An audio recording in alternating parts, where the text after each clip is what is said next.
The Little Boy Who Talked to the Moon. I used to think the moon could hear me. When the nights were quiet and the crickets sang, I would sit by my window, knees tucked beneath my chin, and whisper things I couldn't tell anyone else. I told it secrets about school, about the little dog that barked at my shadow, and about how much I missed the sound of my parents' laughter. The moon never answered in words, but somehow, I always felt it listening. Its light would soften, as if it was leaning closer, as if it understood. It had been months since I last heard my parents' voices. The house had grown still, like it was holding its breath. Their things were everywhere, my mother's scarf on the chair, my father's old watch on the table, but they weren't here. People said they were gone to a place where pain didn't exist, but I didn't know where that was. So I kept looking for them, every night, in the shimmer of stars and the glow of the moon. One evening, I saw a glimmer outside my window, not just moonlight, but something brighter, like a silver path winding across the grass. I climbed out, my bare feet cold against the earth, and followed it. The air smelled of rain and wildflowers. The world looked softer, like a painting not yet dry. The trees seemed to breathe, the wind hummed faintly, and the moon hung low and round above me, close enough to touch. I walked until I reached the old hill where my parents used to take me. It looked different now, wider, lighter, as though the world itself had turned gentle. I sat down and whispered, I miss them. The moon didn't speak, but its light quivered like ripples in water. For a moment, I thought I heard footsteps behind me, soft, familiar ones. When I turned, they were there. My mother stood in her blue dress, her smile like sunlight through curtains. My father's hand rested on her shoulder, his eyes calm and kind. My breath caught, and I didn't dare move. "Mom?" I said, but the sound came out as a whisper, trembling. They didn't answer right away. Instead, my mother knelt and brushed the hair from my face.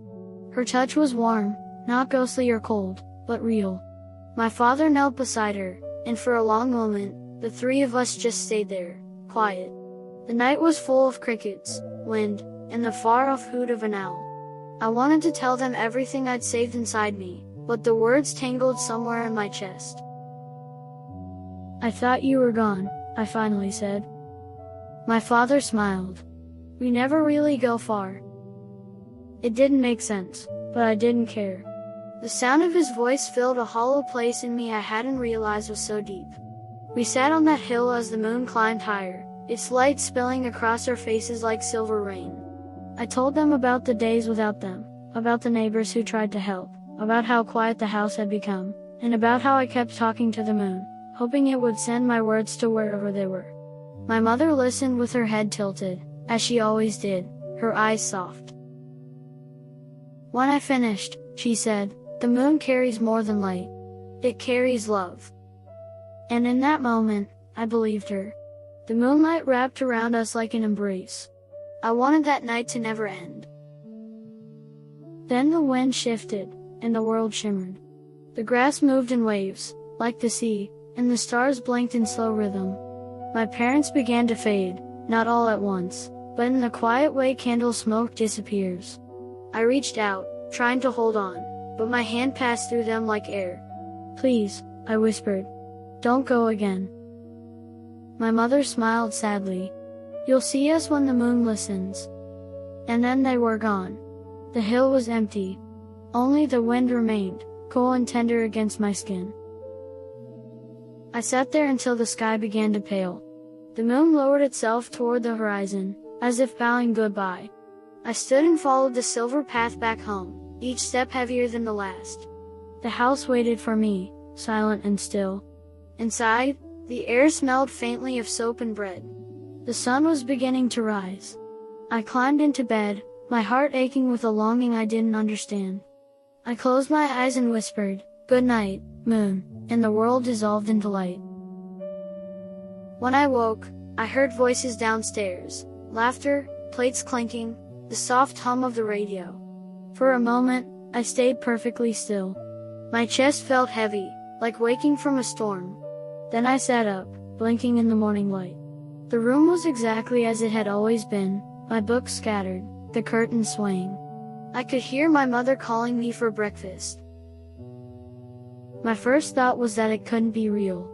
The dream still clung to me, the hill, the moon, their fading faces. But then I smelled toast, and the scent of coffee drifted through the doorway.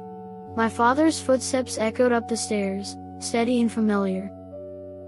He appeared in the doorway, half smiling. "You're up late, champ." For a heartbeat, I couldn't move. My eyes burned, and before I knew it, I was running toward him, arms tight around his waist. He laughed, surprised. "Hey now, what's this about?" I buried my face against him, breathing in the smell of soap and aftershave. "Nothing," I said, though my voice cracked. "Just missed you." He chuckled softly. "We're right here, buddy. Always." When I went downstairs, my mother was humming in the kitchen, her hair catching the sunlight in strands of gold. She looked exactly as she had in my dream, even the same blue dress. She smiled when she saw me. "You look like you've seen a ghost." "Maybe I did," I said, half smiling. She placed a plate in front of me and kissed my forehead. Then I hoped they were kind.